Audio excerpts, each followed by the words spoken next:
बिस्मिल्लाहिर्रहमानिर्रहीम अस्सलाम वालेकुम रहमतुल्लाह। जैसे ही शहबाज शरीफ एक्टिव हुआ है, शहबाज शरीफ ने सिंध का दौरा किया, बलूचिस्तान का दौरा किया और ये वो इलाके हैं, ये वो जगह हैं, ये वो सूबे हैं जहाँ पर एक सिंध में तो पीपल्स पार्टी की गवर्नमेंट है, यानी कि आसिफ जरदारी जो इस वक्त सुप्रीम कमांडर है पाकिस्तानी फ़ौज का बतौर सदर, उसके पास ओहदा मौजूद है सुप्रीम कमांडर का।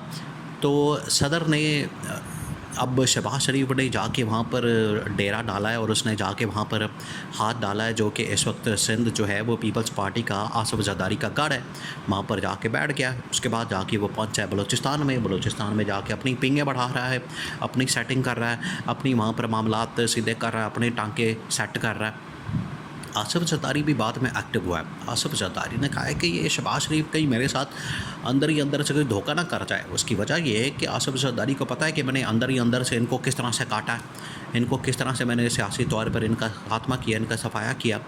तो आसिफ जरदारी को भी डर है कि कहीं ये ना हो कि नून लीग वाले ये दोनों भाई मिलके शहबाज शरीफ, नवाज शरीफ तो बिल्कुल ही अब उसका तो पता साफ़ हो गया, वो तो अब बिल्कुल कट ऑफ हो गया, वो तो बिल्कुल ठंडा होके बैठ गया, उसके अंदर तो इतनी जान नहीं रही। वो अब जितनी मर्ज़ी कोशिश कर ले, नवाज शरीफ तो उसकी वापसी अब तो नामुमकिन हो चुकी है, नामुमकिन। हालांकि सियासत में कहते हैं नामुमकिन कुछ नहीं होता, लेकिन नवाज शरीफ की सियासत जो है अब उसकी वापसी नामुमकिन हो चुकी है। वैसे ही वो 2017 से आगे नहीं बढ़ा, 2017 के अंदर फंसा हुआ है, 2017 से आगे की ज़िंदगी उसकी है ही नहीं।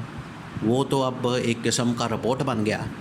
वो तो अब 2017 से आगे का उसको पता ही कुछ नहीं कि मुल्क के अंदर क्या हुआ, दुनिया के अंदर क्या हुआ है, उधर ही फंस गया। तो ये मसाइल हैं। अब शहबाज शरीफ को जब उसने देखा आसिफ जरदारी ने कि ये बड़ा एक्टिव होकर इधर उधर दौरे लगा रहा है, सिंध के दौरे कर रहा है और बलूचिस्तान के दौरे कर रहा है, तो उधर से आसिफ जरदारी पे एक्टिव हुआ।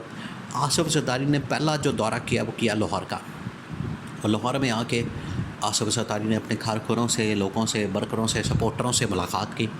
अब ये गढ़ तस्वुर किया जाता है नून लीग का। नून लीग ने ऐसे ही मुफ्त में अपने आप को जिस तरह से पंजाब का कोई जागीरदार मान लिया, पंजाब का जिस तरह से रखवाला मान लिया, पंजाब के जैसे को मालिक बना लिया अपने आप को खुद ही, जबकि पंजाब की आवाम ने इस मरतबा जो इसको नून लीग को रिजेक्ट किया, नवाज शरीफ को, शहबाज शरीफ को। नवाज शरीफ की तो अब इतनी औकात नहीं बची कि अपने हल्के के अंदर जो इसका हल्का है NA 130, वहाँ डॉक्टर यास्मीन राशिद के मुकाबले में खड़ा हुआ है। डॉक्टर यास्मीन राशिद ने पर्चे उड़ा दिया, इसके धज्जियाँ उड़ा दी इसके, और वोट पड़े हैं, वो भी मांगे तांगे के इसको वोट पड़े हैं। और बाद में फॉर्म 45 पकड़ के तो फिरते रहे, रात को दौड़ें लगी हैं, इधर इधर दौड़, उधर दौड़, इधर जा उधर जा, उससे रब्ता कर रहे, उसको फ़ोन कर रहे, इससे पूछ, उसको बता। फिर जाके नवाज शरीफ को एक सीट मिली है मानसहरा वाला, तो सीट ही वैसे ही फारिग हो गई। मानसहरा का हल्का, 2 हल्कों से इलेक्शन लड़ रहा था नवाज शरीफ, तो नवाज शरीफ तो फारिग हो गया। अब पीछे बचता है शहबाज शरीफ। शहबाज शरीफ यहाँ पर क्या कर सकता है पंजाब के अंदर? पंजाब के अंदर मरीम नवाज़ से या तो फ्री वाईफाई, इन्होंने तो बड़े वादे किए थे, 300 यूनिट बिजली फ्री होगी, फ्री वाईफाई मिलेगा, आपका फ्री जो है वो हॉस्पिटल हो जाएगा, बच्चों की तालीम फ्री हो जाएगी, बच्चों का दूध भी अब फ्री मिलने लग गया है, पता नहीं क्या क्या फ्री मिल रहा है। बाहर जाएं आप महंगाई की वजह से आपके होश उड़ जाएंगे, आपके तोते नज़र आएंगे, आपको दिन में तारे नज़र आएंगे। तो फिर आप याद करें ये मरीम नवाज़ ने जो बच्चों को दूध पिलाने का कहा, तो ये हालात हो गए हैं।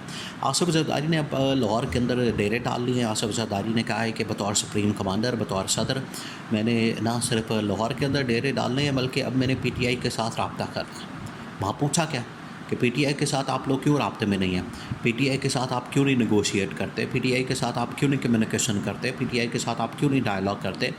आसिफ जरदारी ने कहा कि बिल्कुल हम डायलॉग करने को तैयार हैं, हम किसी भी जमात के साथ डायलॉग करने को तैयार हैं, हमें कोई मसला नहीं है PTI के साथ। अब वहाँ तजवीज़ दी गई है कि आपने भी जेलें काटी हैं, आसिफ जरदारी साहब आपने भी जेलें काटी हैं, और आपके साथ भी लोग मिलने आते थे, मुलाकात के लिए आते थे, तो क्यों ना आप इमरान खान के पास जाएं, इमरान खान के साथ मुलाकात करें। और अगर आप लाहौर के अंदर हैं, अब पंजाब गवर्नमेंट के अंदर ये आने जा रहे हैं। पंजाब गवर्नमेंट के अंदर आने के लिए पीपल्स पार्टी इस वक्त टिल का ज़ोर लगा रही है, और पूरा ज़ोर लगा रही है कि हमें पंजाब गवर्नमेंट के अंदर हिस्सा दिया जाए, शेयर दिया जाए, हमें वजारतें दी जाएँ, हमें वहाँ पर शामिल किया जाए। पंजाब गवर्नमेंट के अंदर हमें कम से कम 4-5 वजारतें दी जाएँ। हमारे ये जो 8-10 MPA हैं, 4-5 वजारतें डिमांड की जा रही है।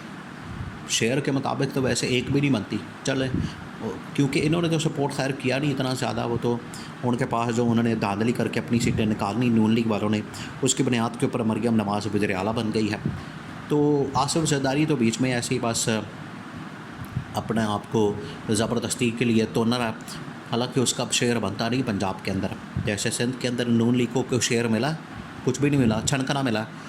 तो ये अब आसिफ ज़रदारी को पता लग रहा है कि शहबाज शरीफ अब अपने पर दिखा रहा है, अब ये उड़ने की बातें कर रहा है, अब ये बाहर निकल रहा है, अब ये अपने आप को बड़ा तेज़ तरह समझ रहा है। हालांकि इसको लाने वाला देखिए, जब ये सारी अदम एतमाद की प्लानिंग हुई, साजिश हुई, ये सब कुछ हो रहा था, तो आसिफ ज़रदारी ने ये प्लान लॉन्च किया और आसिफ ज़रदारी ने शहबाज शरीफ को कहा कि भाजी अदम एतमाद लॉन्च करना है इमरान खान के खिलाफ, तो तानू बनाना है वज़ीर आज़म। तो शहबाज शरीफ ने आगे से बड़ी हैरानगी के साथ कहा था आसिफ ज़रदारी को कि ज़रदारी साहब ओ कि मैं, यानी मैं कैसे वज़ीर आज़म बन जाऊँगा, मुझे पहले ये समझाएं। तो दिल के अंदर जो इसके चल रहा था, आसिफ ज़रदारी ने उसको पकड़ा, आसिफ ज़रदारी ने उसकी कीमत लगा दी। ये होती है कीमत, जिसको लोग ये कहते हैं कि आसिफ ज़रदारी जो बड़ा बादशाह है, वो सियासत का और पता नहीं मफाहमत का और पता नहीं किस किस चीज़ का बड़ा बादशाह क्या होना, वो ओहदे की ऑफ़र करता है, लालच देता है, वो लालच पता लग जाती है, वो इंसान के चेहरे पे नज़र आ जाती है कि उसका या तो पैसे की लालच होगी, या कोई ठेकों की लालच होगी, या ओहदे की लालच होगी। इससे ज़्यादा और क्या हो सकती है इंसान की लालच। शहबाज शरीफ को उसने पकड़ा, शहबाज शरीफ को उसने पहले अपने भाई से अलहदा किया और फिर उसको इसके ऊपर जो है कंबल डाल के तो इसको ले आया इधर। नवाज़ शरीफ और शहबाज शरीफ के दरमियान लड़ाई हो गई, पहले ही खैर लड़ाई थी, दिल के अंदर तो खैर ऊपर से आपस में ऐसे ही बड़े भाई छोटे भाई बन के, अंदर से तो ये एक दूसरे को पसंद नहीं करते थे, क्योंकि सियासत के अंदर तो कोई ताल्लुक़ वास्ता नहीं होता, कोई रिश्तेदारी नहीं होती।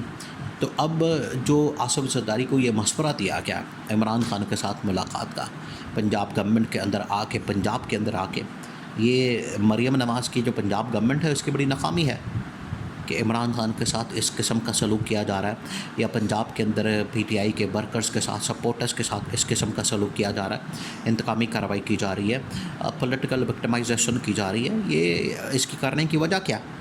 मरियम नवाज़ का ये कसूर है, मरियम नवाज़ की गवर्नमेंट का कसूर है, वो ज़िम्मेदार हैं कि उनको इस तरह की जो कार्रवाइयाँ है, ये पॉलिटिकल विक्टिमाइजेशन है, ये सारा कुछ बंद करना चाहिए। और देखिए असम्बली के अंदर ये नहीं आने देते, कभी असम्बली के अंदर पंजाब असम्बली में जो इमरान खान के खिलाड़ी हैं उनकी जो मेंबरशिप मुअत्तल कर देते हैं, कभी कोई हरबा, कभी कोई हथकंडा, कभी पकड़ लेते हैं, कभी गिरफ़्तारियाँ, कभी छापे, कभी उनको गिरफ़्तार करते हैं। तो ये हरबे हथकंडे बंद करने होंगे, आसिफ ज़रदारी ने, सुप्रीम कमांडर ने फ़ैसला कर लिया।